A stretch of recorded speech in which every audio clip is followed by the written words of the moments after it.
remember which one of them. May have recorded the first one on the computer.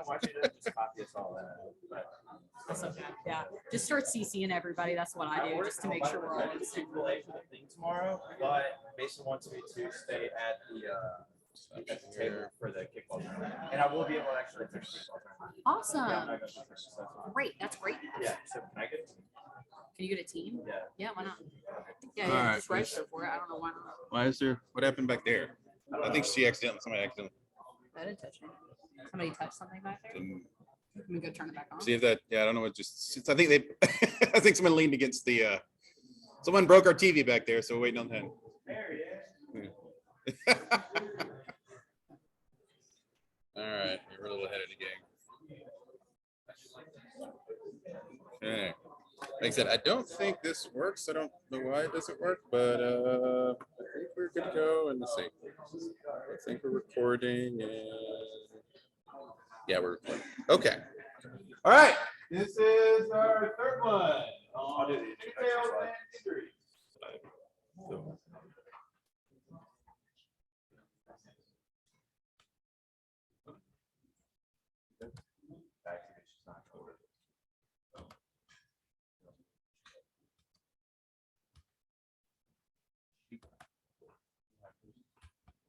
It's no one to go.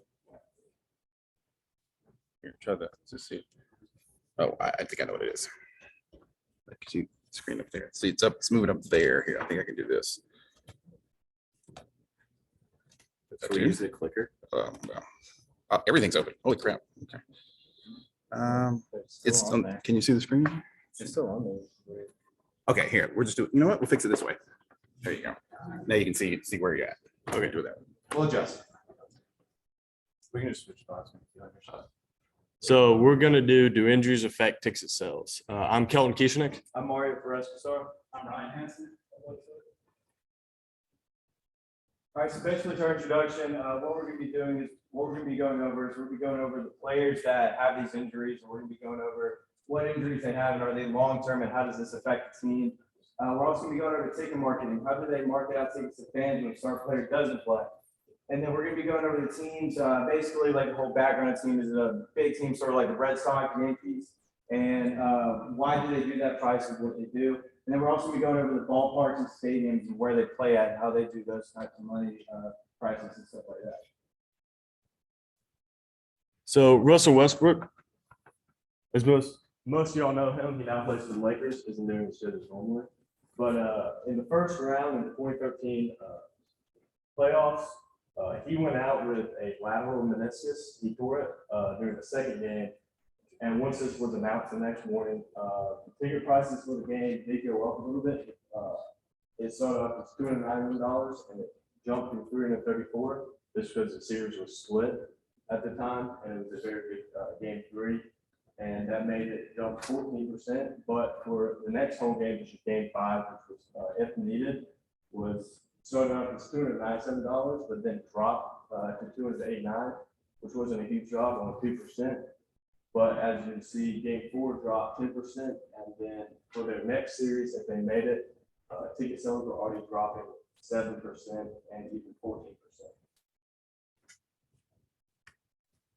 So we went over most of this 2013 playoffs and towards lateral meniscus during game 2. Once his injury was announced, ticket prices dropped 3% for game 5 and 7% or 10% for game 7. That was if they would even get there. The cheapest seat for game 5 went from $90 to $71 after the injury was announced, which was a 21% drop. There was also a 6% decrease in potential next round conference semi-ticket sales. So because of this, a lot of their fans thought they wouldn't make it to the next round, so they stopped buying as many tickets. But obviously, there was 15% increase in game 3 tickets for Houston fans.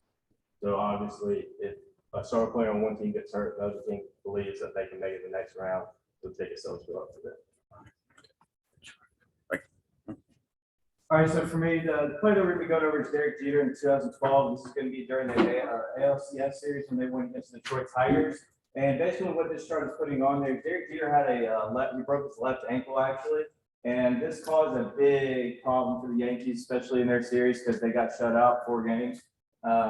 But basically, the games that we have right here are going to be the average prices for that before and after. And it also shows the percentages right there as well. And these games right here are actually for the home games for Yankees if they went past the 4-game series.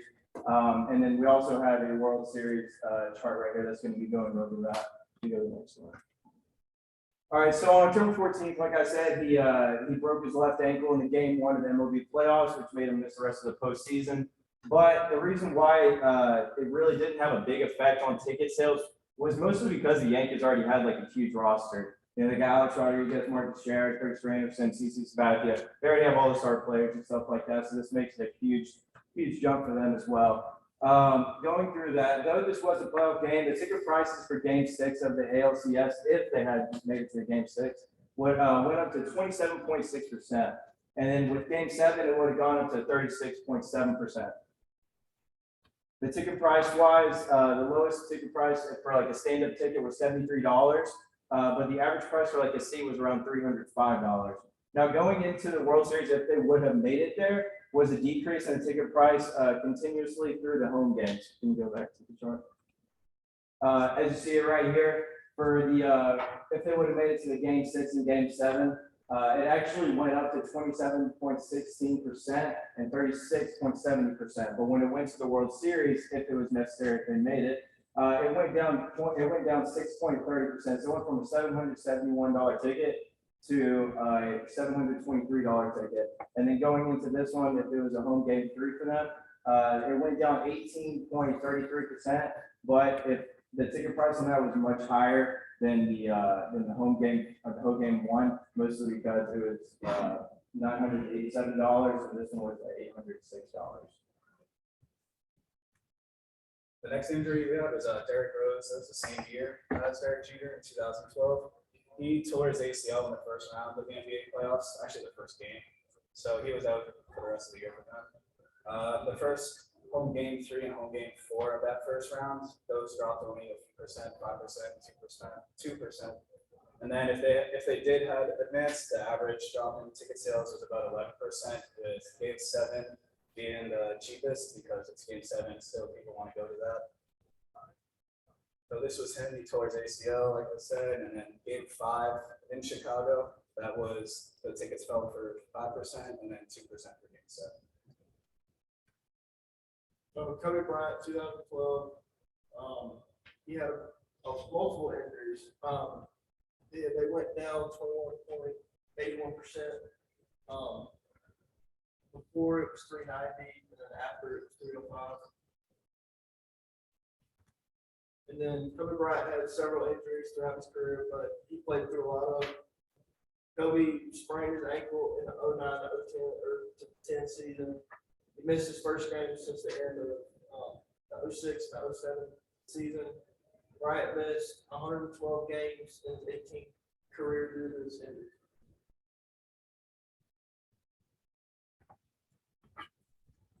So next is Steph Curry. In 2019, Steph broke his hand during a regular season game, and this caused him miss the next few months. The Warriors are scheduled to play the Houston Rockets on Christmas Day. This was supposed to be a big matchup again. A lot of people expected both these teams to be in the playoffs. So Christmas Day game, possible playoff in the season game of playoffs. This was really big, but once this injury was announced that he probably missed this game, ticket sales went from $177 to all the way down to $100 almost overnight, which was a 43.5% drop in just one day. And then by December 19th, right before the game was about to be played, ticket prices were all the way down to $63.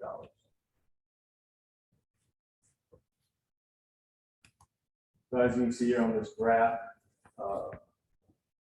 right here is when he broke his hand, so you can see this big spike that continually went down.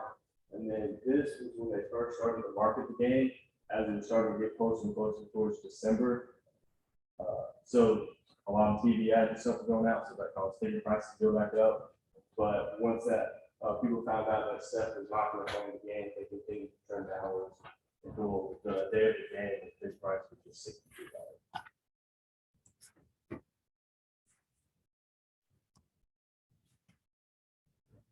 Hey, I'll check that. I might just freeze it. Let's see.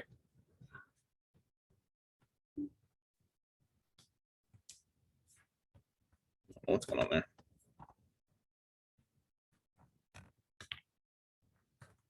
There you go. Next up is Kyrie Irving. This was a regular season. He left the Boston Celtics. He played there for 2 years and then went to play for the Brooklyn Nets. During his return to Boston, he was hurt 5 days before. This caused the tickets to drop a lot because a lot of people there wanted to see him come back and play, most likely boo him. And then his injury resulted in the tickets to go from $77 to $45 on that first game. And then they were supposed to play each other again a second time later that year. He had another injury, which made the tickets go down to even like $20. And early in the year, that was the prices stayed between about $40, $50. And then as the games get closer, the prices go up a lot. And then right in the middle, when you see the drop, that's when Kyrie got hurt, and the prices went down a lot for the tickets. So the Kawhi Leonard and Paul George, on November 6th, 2019, the Clippers was going to play the Milwaukee Bucks. This was going to be a rematch of last year, but it had the regular season MVP, Giannis Antetokounmpo, and it also had the finals MVP, Kawhi Leonard. So there's going to be a very highly, it was a big marquee matchup between two of the best players at the time. But early in the season, Paul George went out with a shoulder injury and was out indefinitely and was suspected to miss that game. So ticket prices fell from $60 to $27 over the next week, which is a 55% drop. And then on November 1st, ESPN announced that Kawhi Leonard would not play due to load management, which also caused the tickets prices to fall another 47%, from $19 to $10 in just one day. So obviously, people wanted to come out and see some of the great stars playing, but once they were announced that they were either not going to play due to injuries or due to other things, big prices fell because no one would come watch just random players play. So this first drop was when Paul George was out, and then all the way down here, you can see where Kawhi said he wasn't going to play his load management. So obviously, early in the year, people wanted to see this big matchup play, but no one wanted to pay all this money to go watch Giannis and the Bucks play with the Clippers without Paul George and Kawhi. Anybody got any questions? All right. Nice.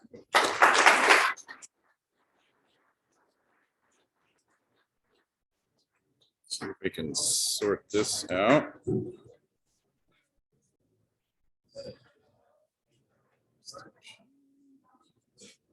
Oops.